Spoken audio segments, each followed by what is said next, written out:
Moravi Rabotai, nous sommes aujourd'hui le vendredi, Yud Dalet Shvat, et nous allons avec la Hachem faire un shiur en même temps pour l'émission et en même temps pour notre shiur habituel du vendredi, si on a le temps. Je me suis pris un petit peu en retard parce qu'il y a beaucoup de choses à faire. Et, moi aussi, je suis israélite.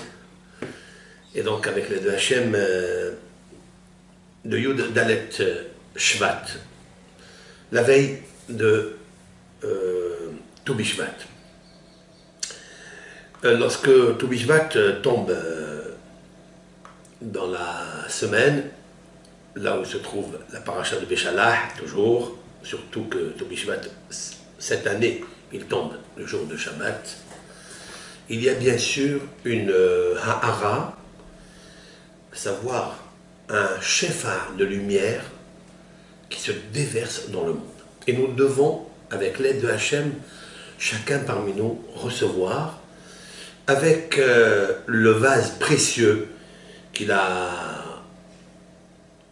préparé pour recevoir ce shefar de ha'ara, de lumière. Le mois de Shvat est le signe zodiacal du délit, c'est-à-dire le Verseau. Le délit est le vase. Il y a qui prépare un verre et il y a qui prépare un seau. Alors si on prend le verre et le seau en même temps, avec l'aide de Hachem, on peut recevoir la lumière qui se trouve d'abord dans la paracha, c'est-à-dire la manne, qui émane du monde des émanations, et la recevoir dans le kili. Pour recevoir cette manne, il faut ce qu'on appelle la émouna, la foi. La foi est égale à manhu. Dans la paracha de Béchalah, le peuple d'Israël, pour la première fois quand il voit l'image de la manne, il se demande la question manhu. C'est quoi? Car il ne savait pas qu'est-ce que c'était. Cette question qu'on pose, qu'on ne sait pas ce que c'est, elle peut revenir souvent dans la vie. On ne sait pas en fait pourquoi nous sommes ici, pourquoi il nous arrive plein de choses qu'on ne saisit pas. La réponse est mahu, manhu, c'est-à-dire manhu. C'est de la manne. Si vous prenez le mot man, il y a 5 lettres. Man, mem, nun, he, vav, aleph, et mouna. Et mouna. Donc, et la dichotomie du mot man, l'éternel, l'éternel, c'est une manne. Il nous faut juste avoir beaucoup de patience pour avoir cette manne.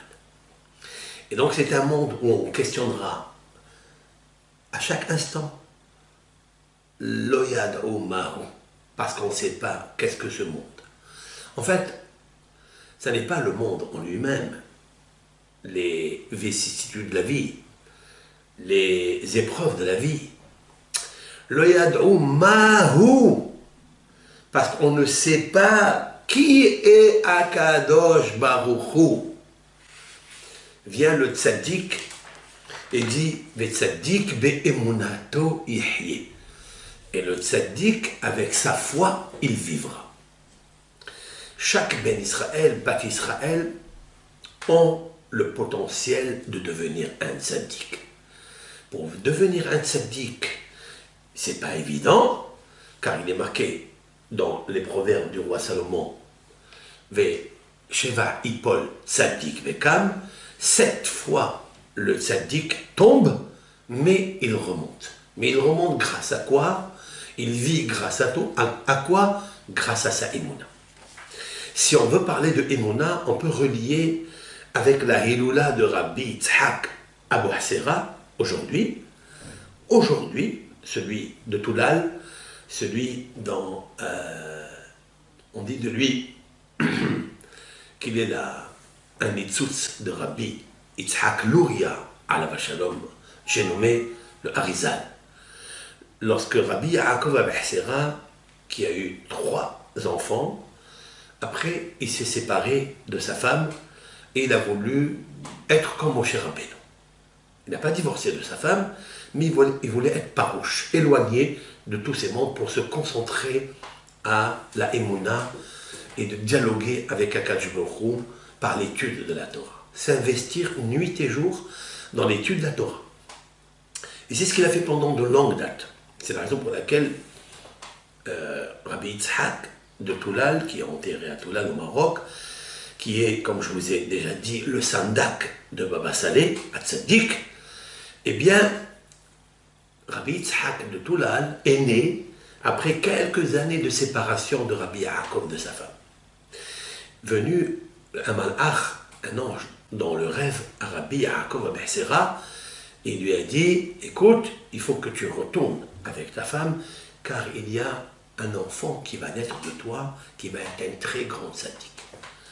Et ce tzaddik-là, ça va être un grand kabbaliste et un grand parouche, comme Rabbi Yitzhak Luria, le Harizal. C'est la raison pour laquelle Rabbi Yaakov a repris sa femme et il a donné naissance à son Benjamin, qui est le plus petit, une grande différence entre les 3 premiers et Rabbi Yitzhak, et il l'a nommé Yitzhak au nom de Harizal, Rabbi Yitzhak Luria Ashkenazi. Et en fait, Rabbi Yaakov est très très attaché à Rabbi Yitzhak, et il a écrit un livre qui s'appelle Mahsof HaLavan, dont il puise tous les secrets du Zohar, du Ari HaKadosh, et il les dévoile et il les développe selon la puissance lumière de sa Neshama et de sa Kedusha. Il a mérité de recevoir une partie des Nitzutzot HaKedusha du Harizal, qui était en fait le sandak de Rabbi Yitzhak Abehsera de Toulal. Le Harizal était le sandak dans la Neshama, bien sûr, pas physiquement, mais Rabbi Yaakov a témoigné lorsqu'il attendait pour circoncire le petit Yitzhak, qui allait se nommer le petit Yitzhak. Il attendait énormément. Alors les gens lui disent, qu'est-ce qui se passe? Pourquoi vous attendez? Et puis, après, il a dit, ça y est, il est monté sur le kissé de Sadakaout, c'est-à-dire le parrain qui prend l'enfant dans ses bras. Et il leur a dit, après, pourquoi il a attendu? Parce que Rabbi Yitzhak Luria était accompagné d'Eliyahu Navi dans sa Neshama. Il est rentré dans le petit Yitzhak Abehsera de Toulal. Cet homme-là est un homme de Emouna. Toute sa vie, il a passé à l'étude de la Torah. Et c'est la raison pour laquelle il décède la veille de Toub Bishvat. Parce que c'est un arbre, un grand arbre. Un arbre qui a donné ses fruits. Regardez, il a écrit plusieurs ouvrages, très très beaux ouvrages, avec des Hidush Torah merveilleux. Il a composé des chansons qui sont extraites de 24 livres de la Bible et surtout du Shirachirim.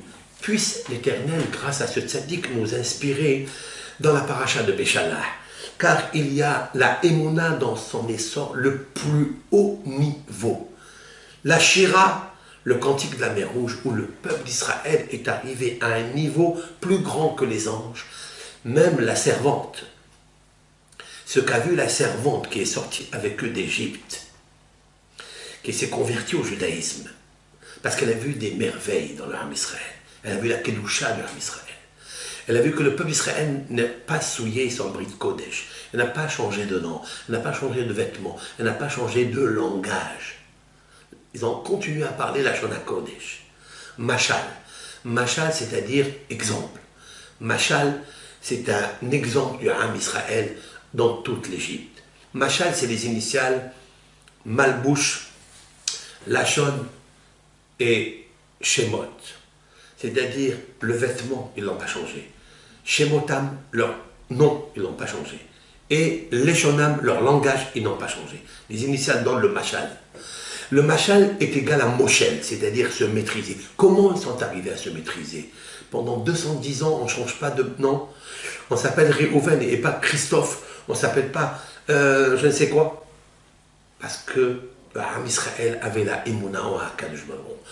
L'Égypte a essayé de l'engloutir dans l'oubli de Hachem, mais Akadosh Baruch a promis Abraham, Isaac et Jacob, parce qu'ils sont les trois piliers de la foi. Et ils ont descendu en Égypte avec eux, avec la Shekhina, ils les ont fait monter. Et là, c'est l'apothéose de la sortie d'Égypte. Ils sont là, mais ils ont une grosse difficulté. Ils doivent traverser la mer Rouge, et pour ça, il faut une grande émouna. C'est la raison, mon cher Rabbeinu, il y avait des grandes discussions entre les tribus. Est-ce qu'on va revenir en Égypte? Est-ce qu'on va sauter à l'eau? Qui va sauter le premier à l'eau? Tout cela, ils ont vu un Yetzerara, un Satan exceptionnel. Et lorsque la mère a vu Yosef Hatzadik, lorsqu'elle a vu le cercueil de Yosef, elle s'est divisée en deux, parce que Yosef était l'exemple de la Emouna à l'âge de 17 ans. C'est la raison pour laquelle la mer s'est ouverte. Comme Yosef Hatzadik a fui dans l'épreuve avec la femme de son patron, il a fui, Vayanos Ahutsa, alors même Mara Ahayam Vayanos, qu'est-ce qu'il a vu? Dit le Midrash, l'eau de la mer Rouge pour fuir, pour se diviser en deux, il a vu Arono chez Yosef.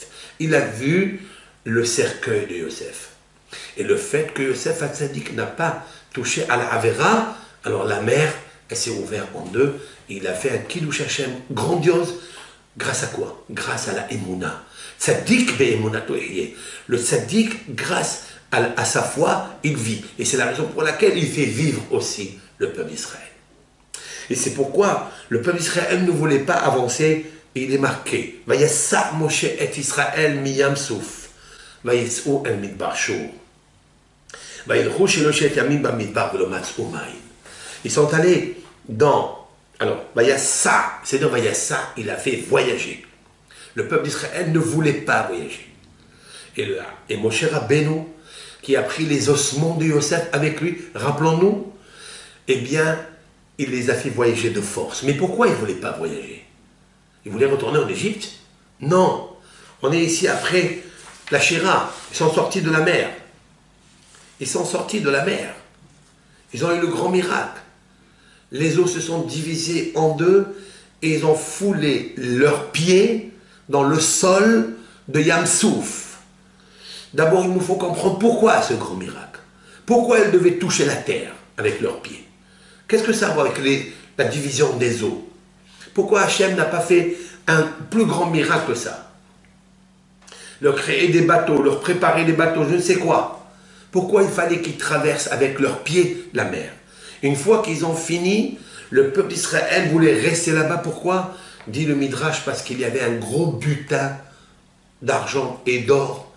Ce sont les Égyptiens qui les ont poursuivis avec les chevaux, avec les bœufs, qui étaient couronnés de diamants, parés d'or et de tous les métaux précieux qu'ils avaient. Et comme il ne restait que ces chevaux, alors ils les ont suivis pour ramener le peuple d'Israël en Égypte. Et là, comme dit la paracha, ils vont se noyer dans la mer Rouge, et la mer a gardé les chevaux, mais elle a expulsé tous les ornements à Sefatayam sur le bord de la mer.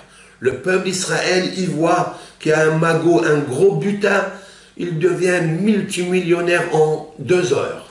Donc ils ont commencé à accumuler, ils ont ramassé, ils ont rempli leurs ânes, parce que chacun a pris avec lui, dit le Midrash, 90 ânes mulets, plus exactement, parce que les mulets peuvent tenir très fort, ils sont robustes. Ils ont rempli des sacs et des sacs. Ils voyaient qu'il y avait encore beaucoup d'or et de diamants et de bijoux qui sortaient de la mer. Ils ont dit, on reste là. Et Moshe Rabbeinu de les faire voyager de force. Vayessa Moshe et Israël, miyam souf, de la mer du Souf, vayes'u el midbar shur. Il leur dit maintenant, ça suffit, il faut y aller vers le midbar. Shur, il s'appelle Shur. Shur, c'est la vision. C'est la vision. Quelqu'un de visionnaire, on dit qu'il regarde avec chour. Comme il est marqué plusieurs fois dans la Bible, Ashurenu veloata.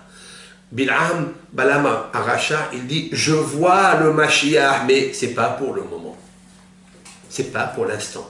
Je le vois dans sa prophétie. Le mot chour, c'est Yosef aussi. Parce que Yosef, c'est le chor, c'est le bœuf. Parce que le bœuf de Yosef était un grand visionnaire. C'est pour ça qu'on dit, le bœuf a des grandes cornes, il a un rayonnement. Carné, Rehem, Carnav. Il a les cornes du Rehem. Les cornes du Rehem carné de ce bœuf-là, qui est Yosef, ce sont les rayonnements de la prophétie que Yosef avait, grâce à sa émouna. Et c'est la raison pour laquelle j'interpréterai au deuxième degré, kabbalistiquement, Vayassa Moshe et Israël, qui est lu dans la paracha, et Moshe a fait voyager de force le peuple d'Israël, Miyam Souf, de la mer de Souf. Si vous regardez dans les mots Miyam Souf, vous trouverez le mot Maïm, et vous trouverez Miyam Souf, Mi Yosef, de Yosef, grâce à Yosef. Yosef, qu'est-ce qui se passe avec Yosef et Moshe Rabbeinu? Moshe Rabbeinu, lorsque l'Éternel a demandé au peuple d'Israël, par l'intermédiaire de Moshe, d'aller chercher l'or et l'argent en Égypte, tout le monde est allé chercher le butin. C'était la mitzvah que l'Éternel a recommandée. Parce qu'Avraham Avinu, Dieu lui avait promis qu'il allait sortir avec un grand butin, certes. Mais Moshe Rabbeinu, en ce moment où il était, il ne s'est pas occupé du butin, il est allé chercher Yosef Hatzadik. Et il a fait monter le cercueil de Yosef qui était plongé dans le Nil. Moshe Rabbeinu s'est occupé uniquement de faire monter Yosef parce qu'ils allaient l'oublier. Moshe Rabbeinu savait que grâce à Yosef, la mer allait s'ouvrir.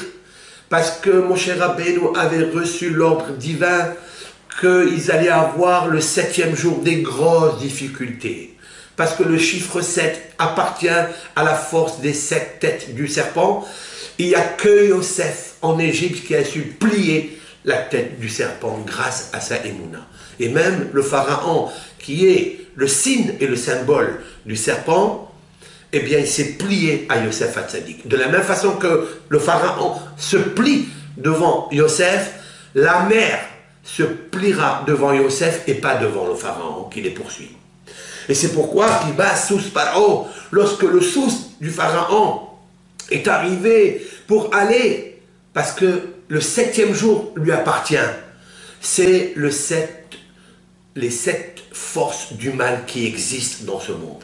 C'est la raison pour laquelle Moshe Rabbeinu il dit, allez, arrêtez, parce que l'argent et l'or, vous allez faire quoi avec? Il les a amenés dans un désert. Un désert, vous allez faire quoi avec cet argent? Ce désert, il va manquer d'eau, comme on va le voir de suite. Il va vous manquer de l'eau, il va falloir de la émouna, il va vous manquer du pain, il va falloir de la émouna. Et dans un désert, tu ne pourras rien payer pour un verre d'eau, même avec les lingots d'or et d'argent et de diamants que tu possèdes. Cela est Midbar Shur. Il faut savoir pour tout juive, elle doit regarder, visionner, Shur. Shur, ça veut dire en regardant, en visionnant. Sarah Imenu, on appelle Shur. Rivka, Shur, c'est-à-dire ce sont des visionnaires. Il nous faut savoir que ce monde est un vrai désert, que tout ira au désert et tout se perdra. Tout retournera à sa source. Alors vous allez faire quoi avec ce magot-là? Il y a ça, mon cher Israël. Il fallait les faire voyager pour leur apprendre Miyam Souf. Pourquoi? Comment il avait la force, Moshe Rabbeinu, de le faire voyager? Vous imaginez un petit peu quand vous vous trouvez devant un gros butin comme ça, gratuit, et on peut ramasser des tonnes et des tonnes? Vous ne voulez pas rester dedans? Moshe Rabbeinu, Miyam Souf. Il les a fait voyager parce qu'il est l'exemple, lui, mais Yosef. Miyam Souf dans l'anagramme est mais Yosef, un exemple de Yosef Hatzadik. Un exemple de Moshe qui a laissé tout le butin en Égypte, il est allé s'occuper du cercueil de Yosef parce qu'il lui a promis, le peuple d'Israël à Yosef, de le ramener en Eretz Israël, de ne pas le laisser en Égypte. Parce qu'il y a toujours des histoires et toujours des problèmes et toujours des nisyonotes. Et c'est ça, la Emouna. La Emouna, c'est que on peut régler tous les soucis de ce monde par la foi en Akadosh Baruch Hu. Maintenant, comment on fait pour le faire? Vayavo Marata. Ils sont venus, d'abord c'est marqué, ils ont voyagé 3 jours dans le désert sans trouver de l'eau, sans trouver de l'eau. Sans trouver de l'eau, c'est incroyable. Pourquoi? Où est le Be'er Miriam? Demande le Tosafot, un des rabbins de province ici, de France. Demande il y a 13e siècle. Il demande où est le puits de Myriam? Où sont les veines d'eau qui accompagnaient le peuple d'Israël grâce au mérite de Myriam? Où sont? Alors pourquoi ils voyagèrent sans trouver de l'eau? Pourquoi l'Éternel il les met en difficulté? Pourquoi Moshe Rabbeinu ou Myriam ne prie pas pour faire jaillir l'eau par son mérite? C'est la première question.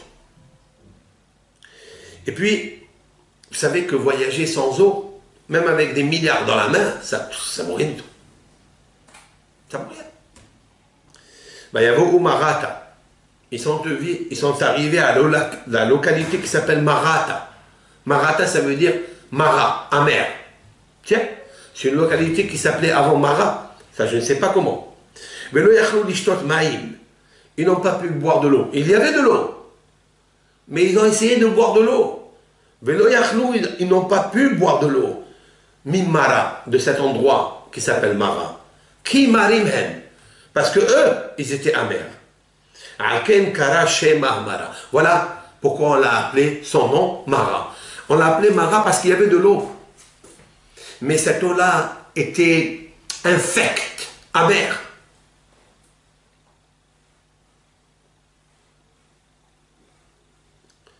Il y a beaucoup de mots ici en plus. Nos sages s'interrogent.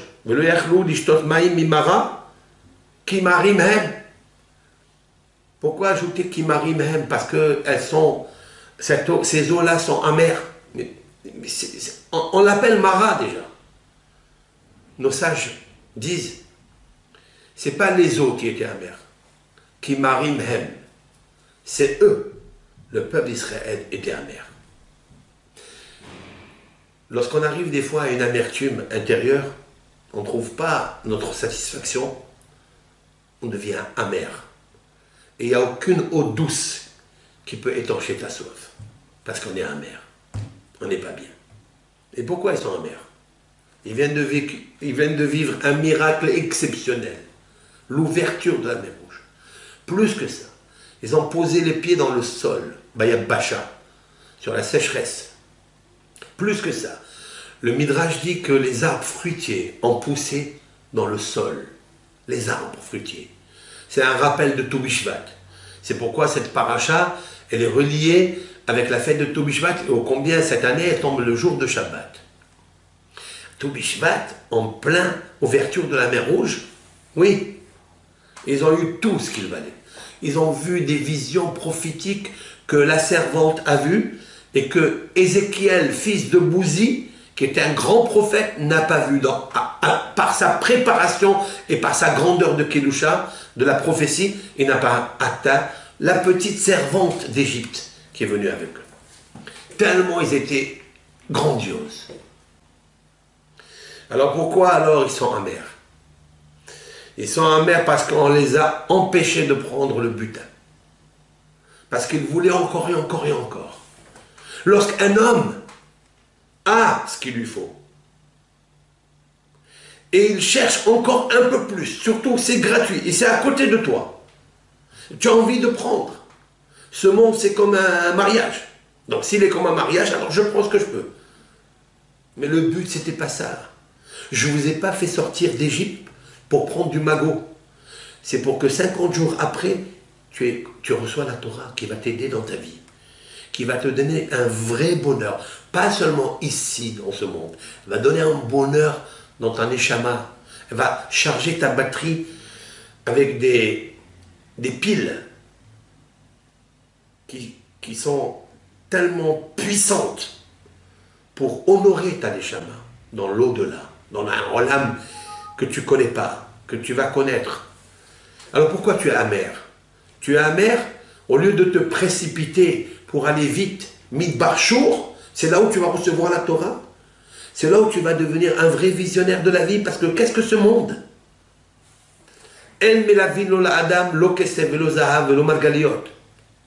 Dans les maximes de nos pères, nos sages nous ont enseigné qu'il n'y a ni argent, ni or, ni aucun bien matériel, juste le nécessaire et indispensable pour ce que tu as besoin pour vivre, pour tenir le corps. Mais l'essentiel, c'est la neshama qui doit rester en accord avec Hachem dans sa émouna, dans sa foi. Eh bien, tout cet or, tout cet argent, il ne te sert à rien. Il ne va pas t'accompagner un jour dans ta dernière demeure. Demeure. Il y a 2 morts dedans. Si tu t'enfonces dans le butin, dans le magot, dans le kesef, etc., dans le kavod, dans tous les bolimi qu'il y a, des ta'avot, tu risques de t'y enterrer dedans. C'est pour ça que le peuple d'Israël, à ce moment-là, le Yetzer Hara a quand même fait rentrer en eux, bien qu'ils aient arrivé à un niveau spirituel tellement grand de prophétie. Alors comment c'est remédiable? Comment on peut réconcilier les deux choses? À un moment, il y a 1 heure, il y a 2 heures, il y a 3 heures, ils étaient en extase, ils ont survolé, transcendé des mondes que jamais ils auraient vus. Et d'un autre côté, ils tombent dans quoi? Dans la boulimie de l'argent. C'est possible ça? Oui. Oui, oui. Parce que tous les instants de la vie ne sont pas les mêmes. Tu peux vivre comme un homme toute ta vie, c'est difficile. Comme un âne, toute ta vie, quand je dis un âne, c'est pas péjoratif, attention, hein. Comme un animal, qui s'accouple, qui mange, qui boit, qui dort, il n'a aucune responsabilité spirituelle, je veux parler. Et tu peux vivre comme lui toute ta vie. Mais il faut essayer de vivre au moins 1 heure comme un ange. 1 heure. Lorsque tu as pris et tu as dominé ton tigre qui est à l'intérieur de toi, ce qui est amer en toi, en fait, ce qui t'apporte l'amertume, ton Yetzer Hara.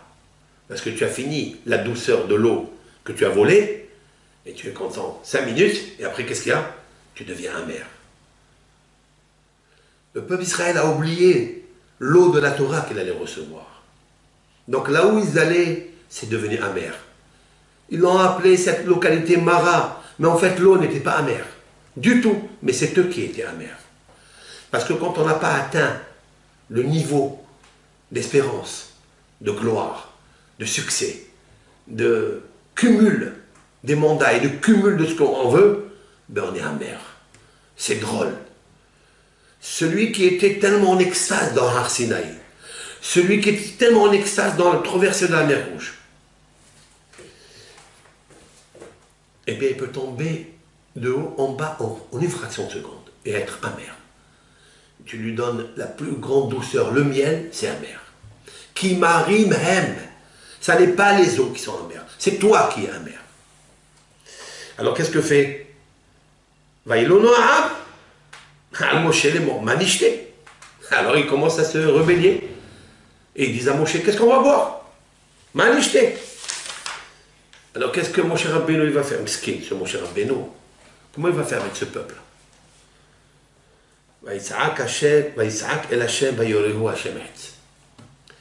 Eh bien, il a poussé un cri à Hachem, et l'Éternel, il lui a indiqué un arbre. Il a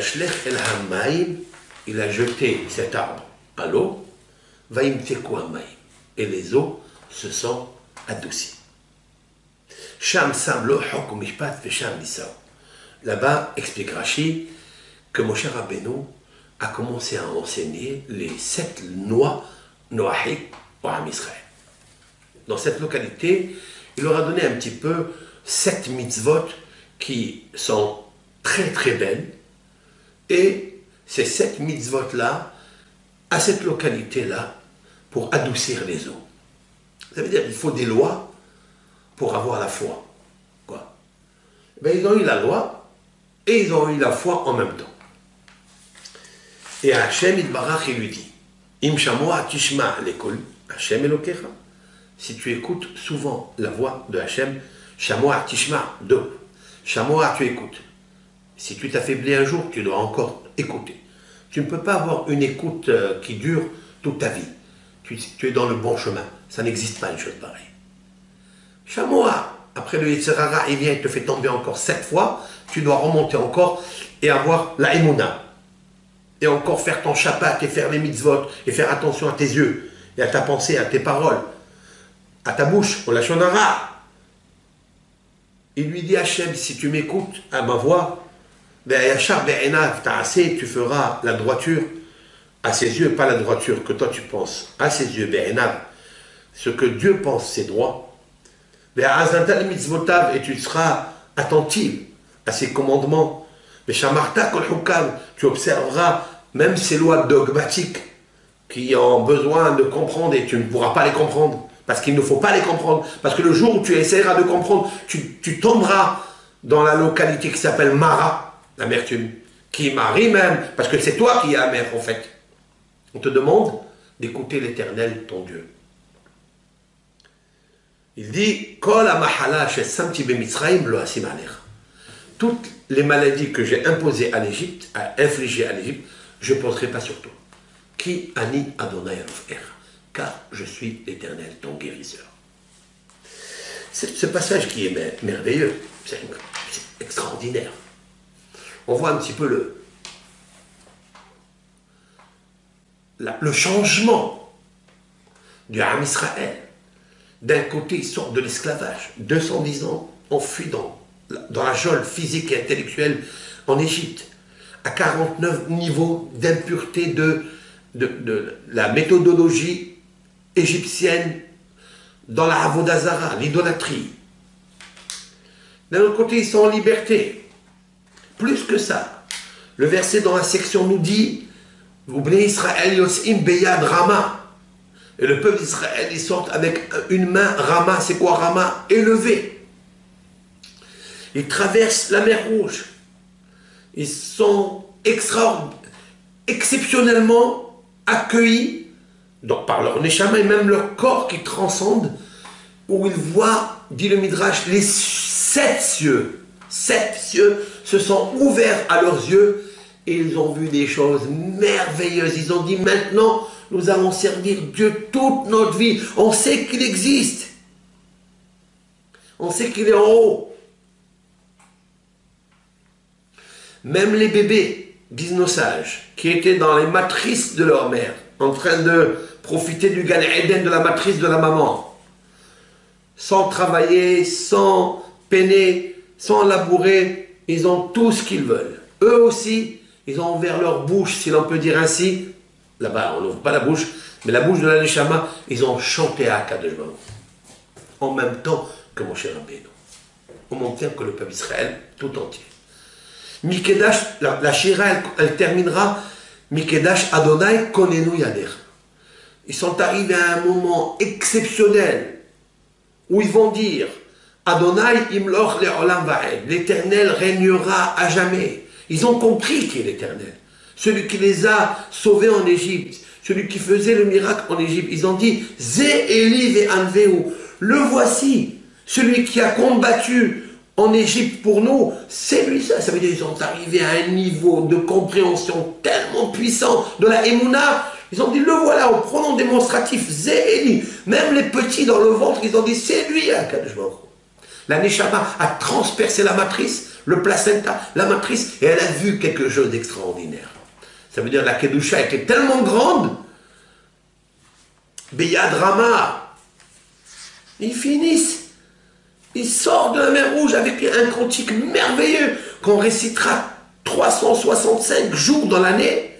Même à Tisha B'Av, il y a des communautés qui lisent la paracha de Ha'azinu parce qu'elle comporte là-bas tous les secrets de la construction et destruction du monde. premier, deuxième, Beth Amikdash, etc. La venue du Mashiach, on arrivera. Parce que tous les versets là-bas sont reliés avec des dates que nous sommes. 5760, 5761, 777. Chaque verset correspond à un événement qui va se produire dans le monde. Avec l'aide de Hachem, on fera un shiur sur ça, si Hachem nous aide. Maintenant, comment ils arrivent maintenant, mon cher Rabbeinu? Il leur dit alors, vous avez dit à Hachem, Imloch de Alava'ed, plus que ça. Hachem fait descendre tout de suite le Beth Amikdash d'en haut. Il fallait, Konenu Yadecha, tes mains ont préparé la descente du Beth Amikdash. Comment tout de suite? Il y a ça, Moshe d'Israël. Il fallait que Moshe les fasse voyager de force. Pourquoi? Parce qu'ils ont vu l'or et l'argent, ils ont dit oh. Apotaï, c'est un grand yesod dans la vie. C'est comme ça qu'il faut le voir. Et la Torah n'a pas honte de nous dire ces choses-là. Tu peux atteindre les niveaux les plus grands, mais tu es un être humain, Habibi. Un petit être humain avec ton Yetzerara. Et tu chercheras tout le temps à vouloir et à vouloir et à vouloir. Mais ça, il faut que tu saches, tu deviens amer. Tu deviens amer parce que d'un côté, ta neshama, elle te transcende vers le haut. Tu peux voir des prophéties merveilleuses. Et d'un autre côté, tu as ton petit biberon qui t'attend, ta petite sucrerie que tu aimes.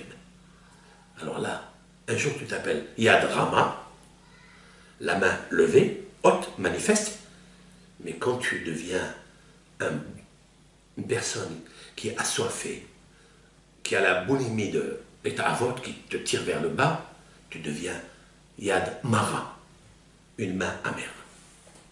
Le Rama, qui est haut, il devient Mara. Mara, ça veut dire amer.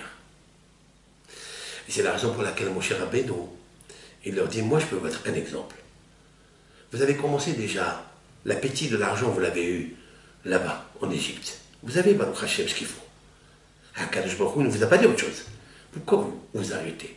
Pourquoi vous faites une coupure de la lancée magnifique depuis le premier jour, le 15 Nissan, jusqu'au 6 Sivan, il y a 50 jours, vous pouvez briser la tête du serpent, le nom du serpent, et vous allez monter de niveau en niveau pour recevoir les 50 degrés de compréhension. Nun Sha'arebina. Qu'est-ce qui se passe au milieu? Une interruption. Ça, tu deviens amer. Tu ne pourras pas. Une interruption, et surtout dans la boulimie du butin, alors que tu as ce qu'il faut, que tu sais que tu vas dans un désert et que la Torah n'a pas besoin de ça. Voilà pourquoi mon cher Rabbeinu leur a dit, alors qu'est-ce que je fais avec ça? L'essentiel, c'est quoi? Il lui a dit à Kelbourou, les eaux ils sont amers. Parce que eux ils sont amers. Qu'est-ce qu'il faut faire? Il lui dit, prends un arbre. Et de là, une petite preuve pour le S de Tobishvat. L'arbre de Tobishvat. Tiens, la résurrection du monde. Le premier Shvat, mon cher Rabbeinu commence à expliquer la Torah à Israël. La résine qui commence à sortir, la sève qui commence à monter. Pourquoi elle s'est arrêtée, la sève? Pourquoi elle s'arrête la sève de monter dans les arbres pendant l'hiver? Pourquoi l'arbre, on dirait qu'il est mort? On a envie de prendre une tronçonneuse et le couper en mille. Parce qu'on voit qu'il n'a plus de vie. Et puis, arrive le mois de Shvat et il devient un homme. Parce que Shvat, c'est Shin, Bet, tête, valeur numérique, Ish, un homme. C'est quoi un homme? Ça veut dire qu'il y a Adam Etz Hasadeh. Parce que l'homme, il est comme l'arbre des champs. De la même façon que l'arbre des champs, qu'est-ce que tu le vois? En hiver, il a tout perdu. Tu vois plus rien du tout. Il est sec, il est mort, littéralement. Et puis renaît de ses cendres. Il revit, il fleurit, bourgeonne, il donne des fruits. Eh bien, toi aussi, ne tombe pas dans la mara. Sache qu'un jour, il va arriver Rama. Tu vas monter vers le haut, et pas la mara, tout le temps. Le Rama, pas tout le temps. Mais il faut que tu saches que cet arbre-là, à cause de la faute originelle, cet arbre a perdu de sa force. C'est pour ça que la sève, c'est Ève. Ève, Hava. La sève, ça ressemble un petit peu à la résonance de c'est Ève. C'est Ève qui a créé tous les problèmes. Et voilà pourquoi je vous ai dit qu'une femme, elle devait demander en Égypte à sa voisine de lui prêter de l'or, de lui prêter de l'argent, de lui prêter tous les vases précieux avec des habits. Parce que jadis, elle était bien habillée et bien ornée avec les 24 ornements. Et là, elle a tout perdu après la faute. Et même l'arbre s'est cassé à cause de l'arbre, du fruit, du bien et du mal. C'est la raison pour laquelle maintenant, ils sont en train de faire le tikkun de ça. Et quand ils sont arrivés à la Shira, et ils ont mis les pieds au sol, les arbres ont poussé. C'est vrai? Oui, c'est vrai. Pourquoi? Parce que les arbres ont été maudits. À cause de quoi? Parce que la terre, elle n'a pas voulu donner ce que Dieu lui a demandé.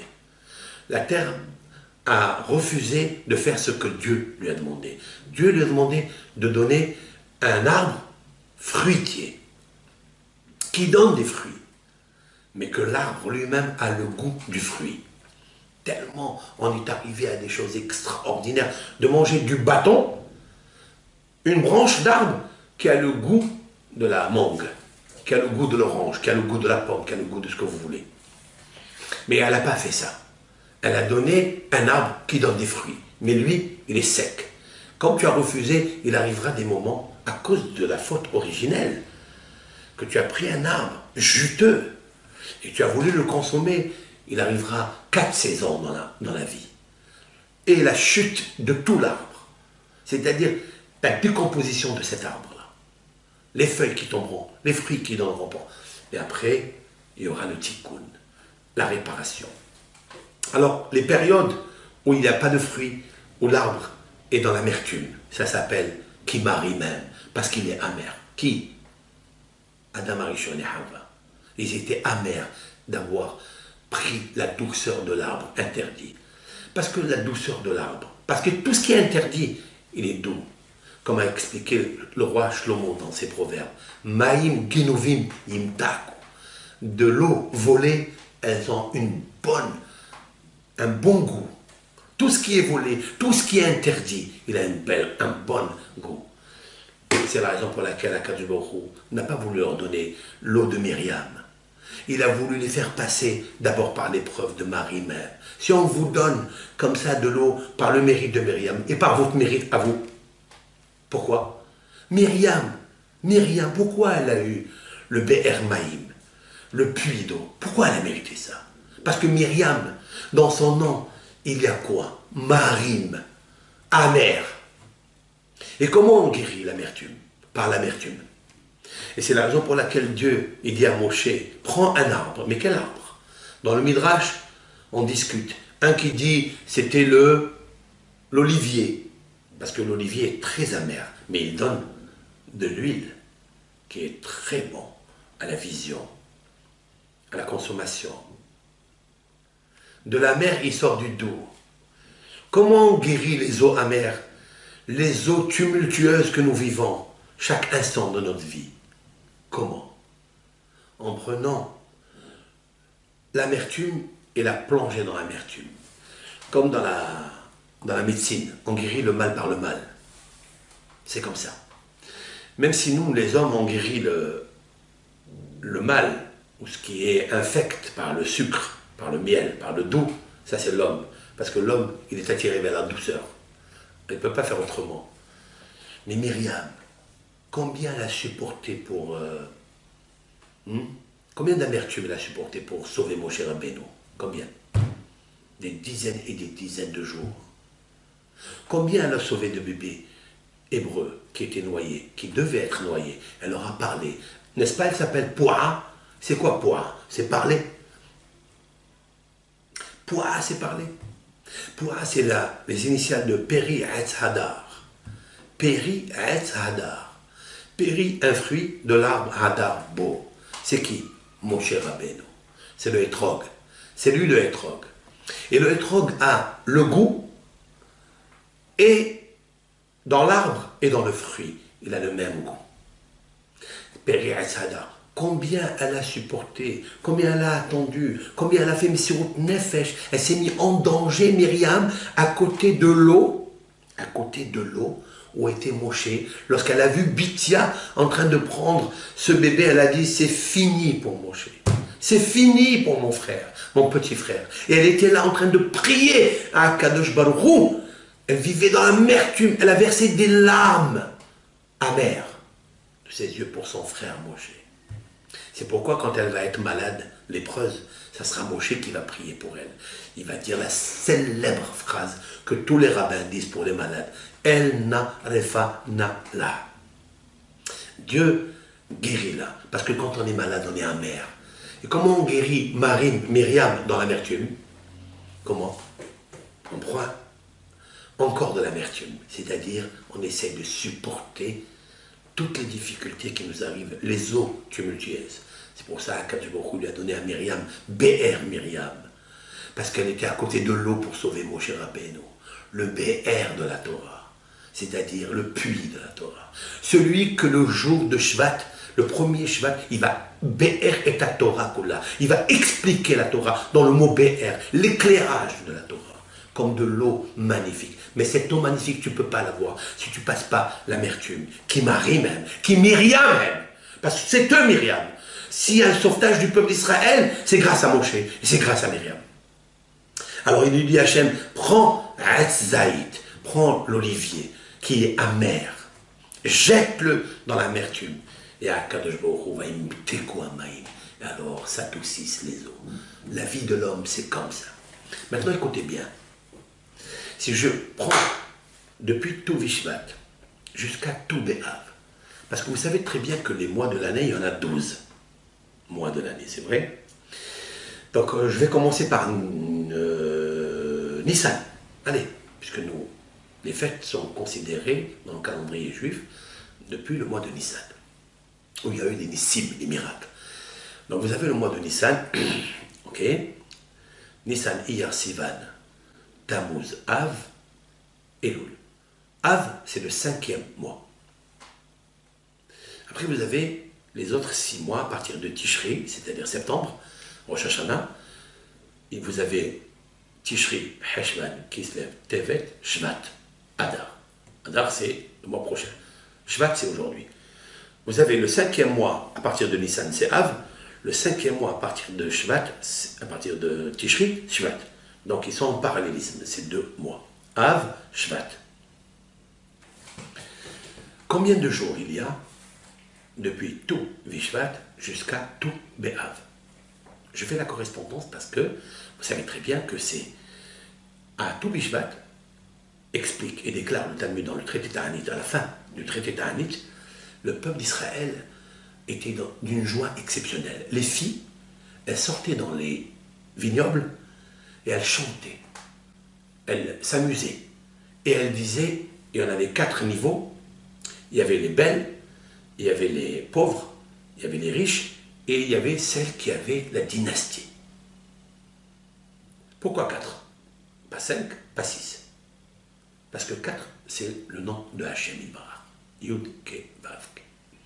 C'est l'arbre de la vie. On prend cet arbre de la vie et on le reçoit comme nous sommes. On dit à Hachem, si je suis une femme belle, merci pour toi Hachem Ibarach, mais juste comparé à la dernière lettre du tétragramme, le He. Si je suis une femme riche, celle qui vient après, c'est-à-dire le Vav. Il y a des correspondances entre les lettres et la richesse, et les qualités. Mais ce n'est pas l'objet du cours. Si je suis une fille pauvre, mais je suis intelligente, eh bien c'est le Yud. Si j'ai la dynastie, eh bien c'est le He, parce qu'il y a une compréhension. Tout le monde peut comprendre que le He c'est la Bina. On comprend qu'un roi, eh bien il est extraordinaire. Son père était roi, son grand-père était roi. Un tzaddik, qui sont des tzaddikim dans la lignée, mais on peut comprendre qu'ils ont l'intelligence, la compréhension, le savoir-vivre, etc. Ce sont 4 niveaux. Pourquoi ils sortaient le tout Béhav? Juste le 9 Av, il y avait la destruction du monde. Et pourquoi avait la destruction du temple? Pourquoi? À cause de la faute originelle. Ça, il faut le savoir. Et donc, il fallait corriger cela. Et se remarier ensemble.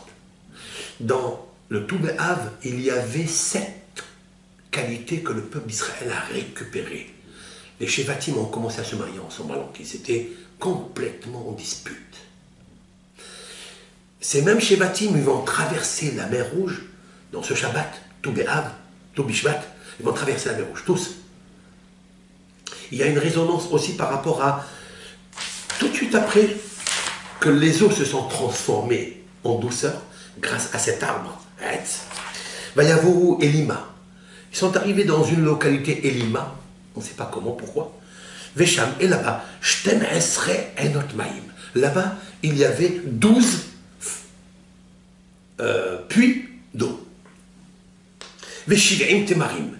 Il y avait 70 palmiers de dattiers. Vayahanusham ala Maim. Ils ont campé sur l'eau. Tiens, c'est extraordinaire. Quelle est la similitude, quelle est la juxtaposition du texte que nous venons de faire? Les 12 Shevatim, vous les connaissez. Chaque Shevet, chaque tribu, Shevet c'est Shvat. C'est les mêmes lettres que Shvat, Shvat. Shin, Bet, Tet. Dans la valeur numérique est 311 Ish, un homme.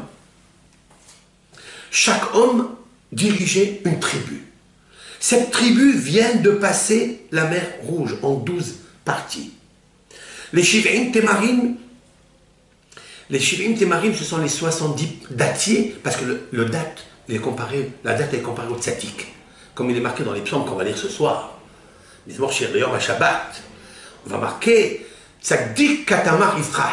Le tzaddik fleurit comme le palmier, le dattier. Et 70, c'est le sod, c'est le secret de la vie.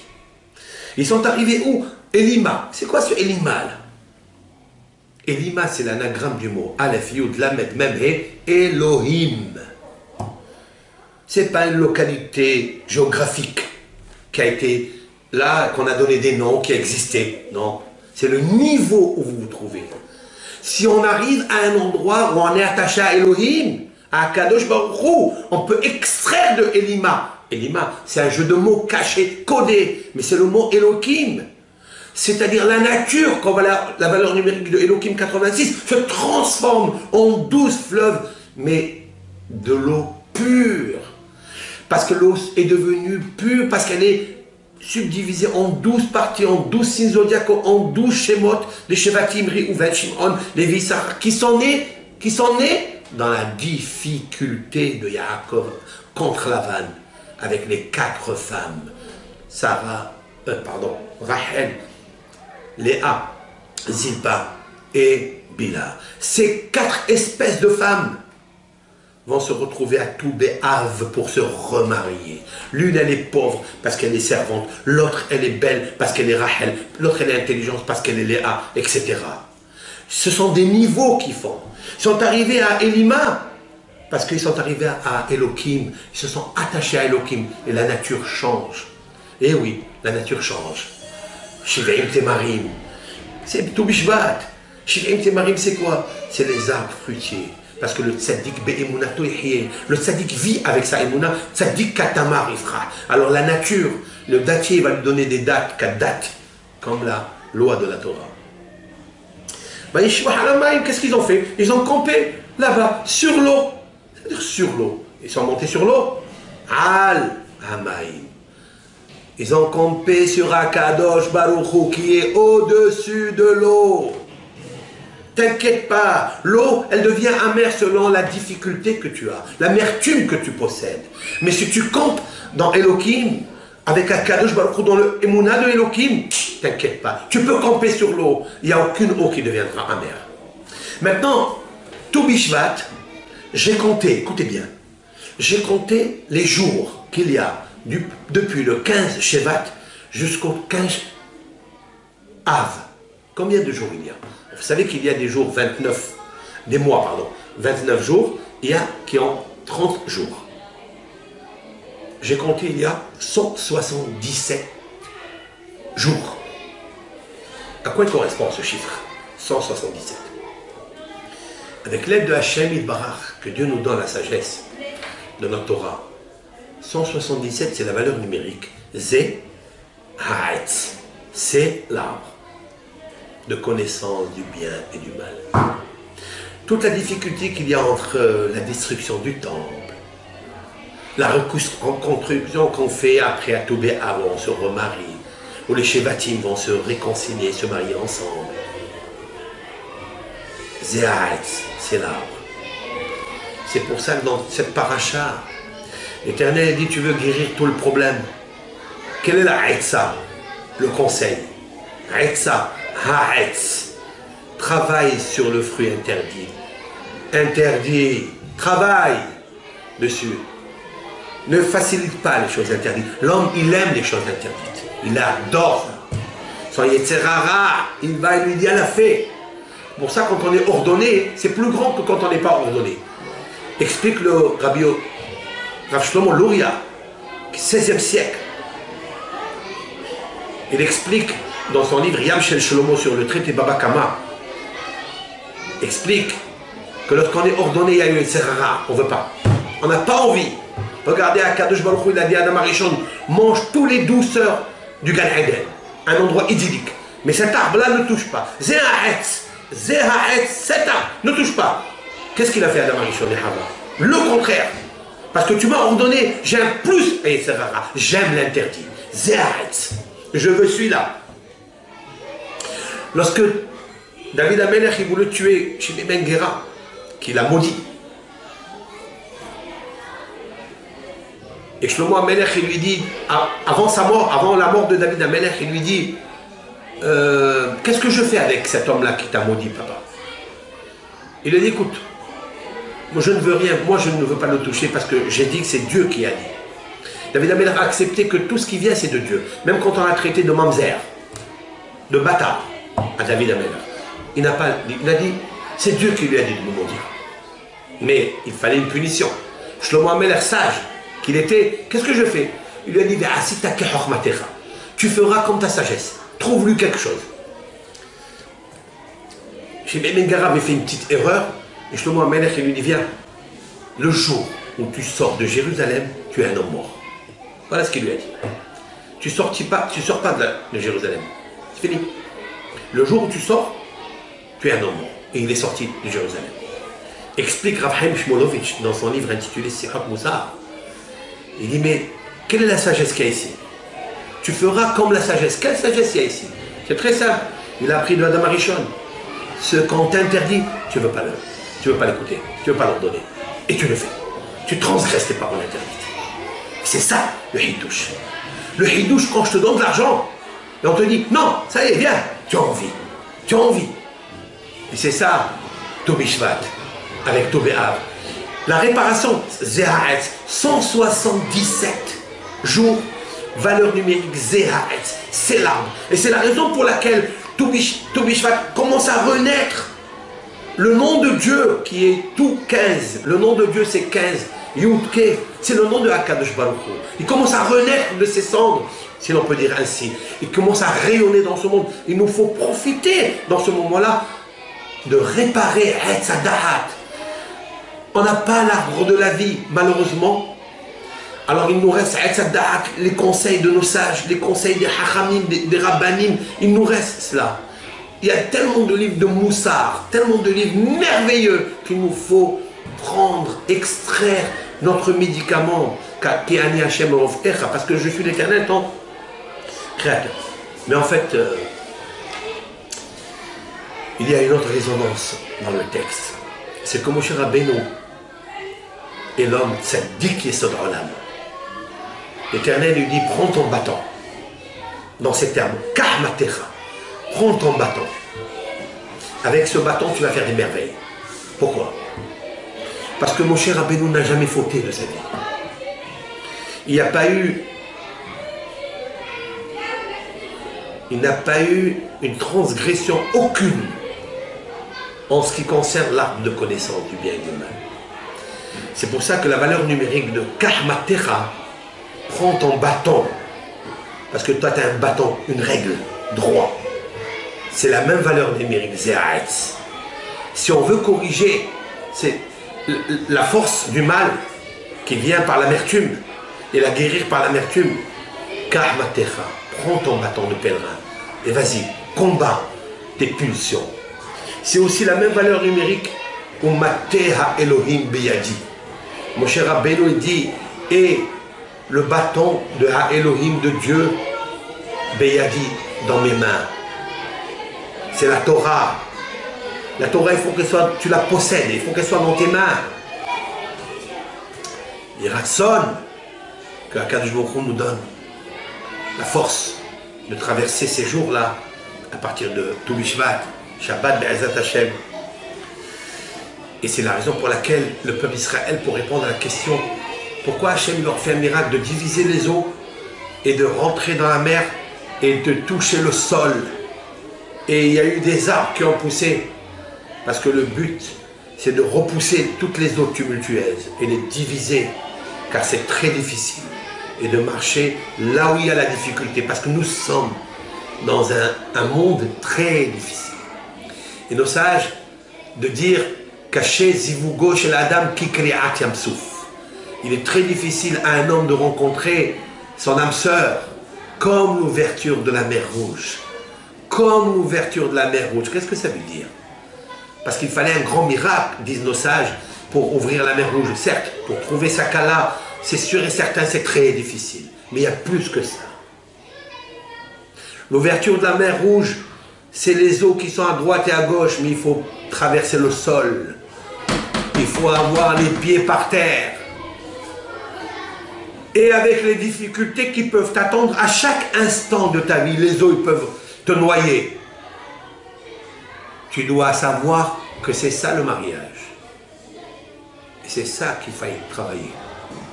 Comment on fait ça? Matea Elohim Beyadi. Il faut prendre le bâton qui est la Torah, la règle du jeu, droite de Dieu Beyadi, dans mes mains. Mais pour la saisir, il y a un serpent des fois qui est pris dans les mains. Mais si tu saisis bien, comme a fait Moshe, le serpent, il se transforme en bâton. Ça veut dire que les eaux amères, qui sont les serpents qui te gâchent ta vie, eh bien tu les transformes en bâton de canne à sucre. Avec l'eau de la Torah. Puisse l'Éternel nous aider, et puisse Rabbi Yitzhak Abehsera, qui est aujourd'hui l'anniversaire de sa disparition, il est enterré à Toulal. Je voudrais faire un jeu de mots, qui n'est pas un jeu de mots, une blague, mais universelle. Toulal. C'est quoi? L'aile, c'est la nuit. Tout, c'est tout. Aujourd'hui, nous sommes la veille de Tou Bishvat. Toulal. Le Rav est décédé la veille de Tou Bishvat. C'est incroyable. Parce que c'était un vrai âme et un vrai homme et une vraie tribu du Ham Israël qui a attribué un grand butin par ses lumières, par ses bénédictions, par ses poésies, à Ofa Eshkona, bien Yom Shevi'i, c'est des chansons de Roi HaKodesh. Eh bien, vous croyez que comme ça, il est mort facilement? Comme aujourd'hui, vendredi, il est mort poignardé par un musulman. Poignardé, il lui a enfoncé le couteau dans le cœur. Voilà, qu'est-ce que c'est un tzaddik. C'est ça, le tzaddik, et c'est ça, sa récompense. Ça, c'est toi qui poses, et moi. Mais Akadosh Baruch Hu, il sait pourquoi. C'était une kapara pour le Ham Israël. Combien ils allaient mourir, des familles, ils allaient perdre leurs parents, etc. Et laisser les enfants Yetumim et Almanot. Grâce au tzaddik qui est dans le Gan Eden à côté de Rabbi Yitzhak Luria, le Harizal, à côté de Rabbi Akiva, à côté des 10 martyrs en Israël. Parce que ce monde n'est qu'un vestibule, ce monde est passager, c'est tout. Puisse Hachem et Barach nous donner la force, tout le Ham Israël, de vaincre nos penchants, de vaincre les situations amères des fois. Parce que ce n'est pas les situations qui sont amères, c'est toi qui des fois est amère. Alors c'est pourquoi il faut changer. Il faut prendre l'arbre de connaissance de la Torah et le jeter dans l'amertume de ce monde et le rendre doux avec l'Hashim. Espérons que nous allons être abonnés à Wana doux de la Torah. Amen. Shabbat Shalom et Tou Bishvat Sameach, manger des fruits, remercier à Kadosh Baruch Hu, c'est le but de remercier Hachem Barach. Et que ce Shabbat soit un Shabbat de la délivrance, de la même façon que le peuple d'Israël est sorti d'Égypte dans ce Shabbat complètement, il nous sortira de nos galoutes, de ces eaux du Maboul tumultueux et amer où nous vivons, qu'il fasse sortir tout le Ham Israël et le monde entier. Parce que si le Ham Israël il sort de la galoute, même le monde entier sortira de la galoute, comme il est prescrit dans la Torah et dans les prophéties de nos Hachamim. Toda Rabba, tout le monde, Shabbat Shalom et Kula. Amen.